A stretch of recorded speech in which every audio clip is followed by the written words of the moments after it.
Good morning. ഇന്ന് national award ഒരു പ്രഹസനം മാത്രമാണ്.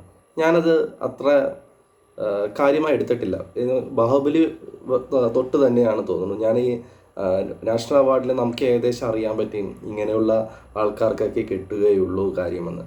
പുഷ്പയിലെ അല്ലു അർജുന് കിട്ടിയപ്പോൾ തന്നെ നാഷണൽ അവാർഡിൻ്റെ ഒരു പരിതസ്ഥിതി നമുക്കറിയാം. അത് ഏകദേശം സംഘപരിവാറിനോട് ആനുകൂല്യം ഇരിക്കുന്ന ആളുകൾക്ക് മാത്രം കിട്ടുന്ന തരത്തിലുള്ള അവാർഡാണ്. ഇപ്പോൾ സംഘപരിവാറിനെതിരെ പ്രവർത്തിക്കുന്ന നടന്മാർക്കും ഡയറക്ടർമാർക്കും ഒന്നും ഈ ജീവിതത്തിൽ ഈ സംഘപരിവാർ സർക്കാർ ഭരിക്കുന്നിടത്തോളം കാലം അവാർഡ് പ്രതീക്ഷിക്കേണ്ടതില്ല. പക്ഷേ ഇപ്രാവശ്യത്തെ നാഷണൽ അവാർഡ് കിട്ടിയതിൽ എനിക്ക് കുറച്ച് വിമർശനങ്ങളല്ല, അപമാനം തോന്നിയത് ഈ കേരള സ്റ്റോറി എന്ന ചിത്രത്തിന് മികച്ച സംവിധായകൻ അവാർഡ് കൊടുത്താണ്. അതുപോലെ ഛായാഗ്രാഹകൻ. ഈ ചില സ്റ്റോറികൾ നമ്മുടെ നാടിനെ അപമാനിക്കുന്ന രീതിയിൽ, ഏകദേശം അത് കേരള സ്റ്റോറി അങ്ങനെ തന്നെ നമുക്ക് ചൂണ്ടിക്കാട്ടേണ്ടി വരും.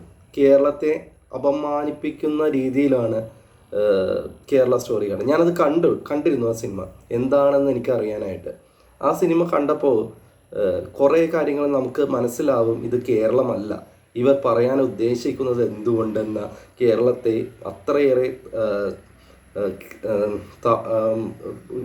അപമാനിക്കാനായിട്ട് ഉണ്ടാക്കിയെന്നാണ്. ഇതിൽ ഒരു പെൺകുട്ടി, ഈ പെൺകുട്ടി മലയാളിയാണ്, ശാലിനി ഉണ്ണികൃഷ്ണൻ എന്നൊക്കെ പറഞ്ഞ് ആ ഒരു സംസാര ഭാഷ കേട്ടാൽ തന്നെ നമുക്ക് മനസ്സിലാവും എത്രത്തോളമാണ് മലയാളത്തിൽ ആ പെൺകുട്ടിയുടെ പ്രാവീണ്യം എന്നുള്ളത്. മലയാളത്തിൽ ഡബ് ചെയ്താണെന്ന് പറയാം. പക്ഷേ ഒരു പെൺകുട്ടി അത്രയും മുല്ലപ്പൂവൊക്കെ ഇട്ട് ഒന്നും അറിയാത്ത രീതിയിൽ കേരളത്തിൽ ജീവിക്കുന്ന പെൺകുട്ടി. നമുക്കറിയാം കേരളത്തിൽ ഇപ്പോഴത്തെ പെൺകുട്ടികൾ എങ്ങനെയാണ് എന്നുള്ളത്. ഇപ്പോഴത്തെ പെൺകുട്ടികൾ സ്വന്തം കാലിൽ നിൽക്കാൻ ആഗ്രഹിക്കുന്നുള്ളൂ, അങ്ങനെയൊക്കെയുള്ളവരാണ്. ആ ഒരു സമയത്താണ് ഇതുപോലെ പെൺകുട്ടി, അവർക്കറിയാൻ സാധിക്കും ഒരു സുഹൃത്ത് എങ്ങനെയാണ്. പിന്നെ ഞാനൊന്ന് കണ്ടു, അതിൽ ഈ പെൺകുട്ടീനെ കുറേ പേര് ഉദ്ധരിക്കുന്നുണ്ട്. അപ്പോൾ മലയാളികളെല്ലാം നോക്കി നിൽക്കുന്നു, ഒന്നും ചെയ്യുന്നില്ല.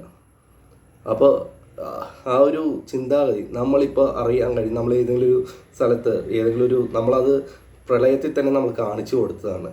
നമ്മൾ ഒരു മെയ്യോടെ ഒറ്റക്കെട്ടായി നമ്മൾ പ്രളയത്തെ നേരിട്ടത്. അവിടെ ജാതി മതം രാഷ്ട്രീയമൊന്നുമില്ലായിരുന്നു. നമ്മളെല്ലാം ഒറ്റക്കെട്ടായി കാര്യങ്ങൾ അതിനുശേഷം പല രീതിയിലും നമ്മൾ വേർപെട്ടിക്കുക. പക്ഷെ നമ്മൾ എന്തെങ്കിലും ഒരു കാര്യത്തിൽ നിന്ന് നമ്മളത് ഒരുമിച്ച് നിൽക്കുക. അത് ജാതി മതം രാഷ്ട്രീയം നോക്കിയല്ല.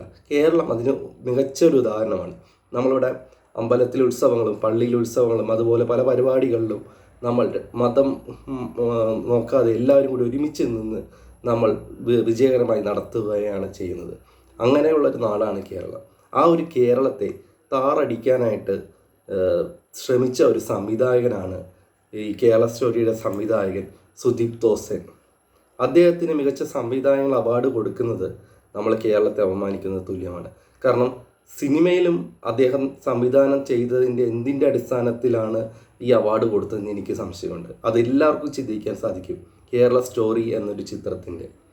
അതുപോലെ തന്നെ അദ്ദേഹം പറയുകയുണ്ടായ ഒരു ഇൻ്റർവ്യൂവിൽ അതിലെ നായികയ്ക്ക് ഒരു അവാർഡ് കൊടുക്കണം. ആ നായികയുടെ അഭിനയം എങ്ങനെയാണെന്ന് പറഞ്ഞു തരേണ്ട ആവശ്യമില്ല. ആ ചിത്രം കണ്ടവർക്ക് മനസ്സിലാവും ആ നായിക എത്ര മോശമായി അഭിനയിച്ചാണ്. അതുപോലെ സംവിധാനം, ഛായാഗ്രഹണം എന്താണെന്ന് എനിക്കറിയില്ല. നമ്മുടെ ഈ കോളേജുകളിലൊക്കെ ഞാൻ ആ സിനിമ കണ്ടപ്പോൾ തന്നെ കോളേജിലൊക്കെ എഴുതി വെച്ചിരിക്കുന്നത് ലിബറൽ ടെററിസ്റ്റിൻ്റെ ഓരോരോ കാര്യങ്ങൾ, മുസ്ലിം ടെററിസം അങ്ങനെയുള്ള രീതിയിൽ നമ്മുടെ കോളേജുകൾ എങ്ങനെയാണെന്ന് നമുക്കറിയാം.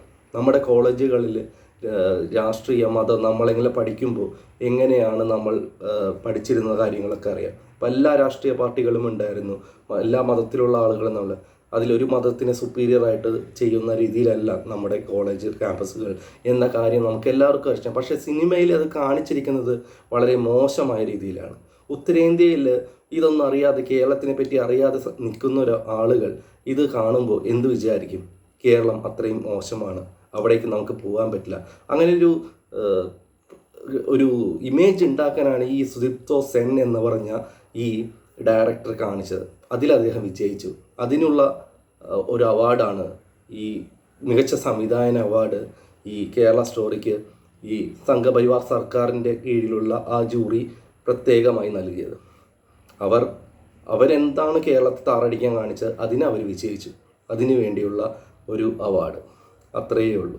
നമ്മുടെ കേരളം എന്താണെന്ന് ചില സംഘികൾക്കറിയാൻ പാടില്ല. അവർക്കിവിടെ കാര്യങ്ങളൊക്കെ ബോധ്യമാണെങ്കിൽ പോലും അവർ ആ കേരളത്തെ അങ്ങനെയല്ല എന്ന് സ്ഥാപിച്ചെടുക്കാൻ ചിലർ ശ്രമിക്കുന്നുണ്ട്.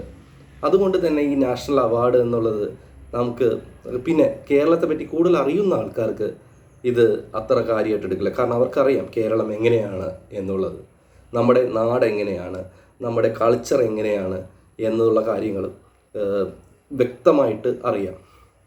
കേരള സ്റ്റോറി ശരിക്കും യാഥാർത്ഥ്യ വിരുദ്ധമായ കഥയാണ് എന്നത് കണ്ടവർക്കാണ്. ഈ കേരള സ്റ്റോറി കാണാത്തവരുണ്ടെങ്കിൽ ഒന്ന് കണ്ടു നോക്കണം. നമ്മുടെ കേരളത്തെ എങ്ങനെ അപമാനിച്ചെന്നത് നമുക്ക് മനസ്സിലാക്കാൻ വേണ്ടിയാണെന്ന് പറയുന്നത്. അത് ആ സിനിമയ്ക്കോടുള്ള ഒരു ഇതുകൊണ്ടല്ല ഞാൻ പറഞ്ഞത്, അതിലെങ്ങനെ ഇവർ നമ്മളെ കേരളത്തെ അപമാനിച്ചിരിക്കുന്നു. ഇത് നമ്മുടെ സാമൂഹ്യ നീതി അവഗണിച്ചിട്ടാണ്. നമ്മുടെ നാട് എങ്ങനെയായിരിക്കും എന്നുള്ള കാര്യം മറച്ചു വെച്ച് അതിനെ താറടിക്കുന്ന രീതിയിലാണ് ഈ കേരള സ്റ്റോറി അവതരിപ്പിച്ചിരിക്കുന്നത്. ഇതുപോലുള്ള കള്ള പ്രചരണങ്ങളൊക്കെ ശക്തമായി പ്രതിഷേധിക്കുക തന്നെ വേണം. നമ്മുടെ സിനിമകളിലൂടെ, ആശയങ്ങളിലൂടെ പുറം ലോകം അറിയുന്നത് കേരളത്തിനെ പറ്റിയുള്ള മോശമായ ഒരു കാര്യമാണ്. അത് അങ്ങനെയല്ല എന്ന് സ്ഥാപിച്ചെടുക്കണമെങ്കിൽ നമ്മൾ മലയാളികൾ ഒരുമിച്ച് മുന്നോട്ട് വരേണ്ടതുണ്ട്. ഇത്രയും പറഞ്ഞുകൊണ്ട് നിർത്തുന്നു. Good bye.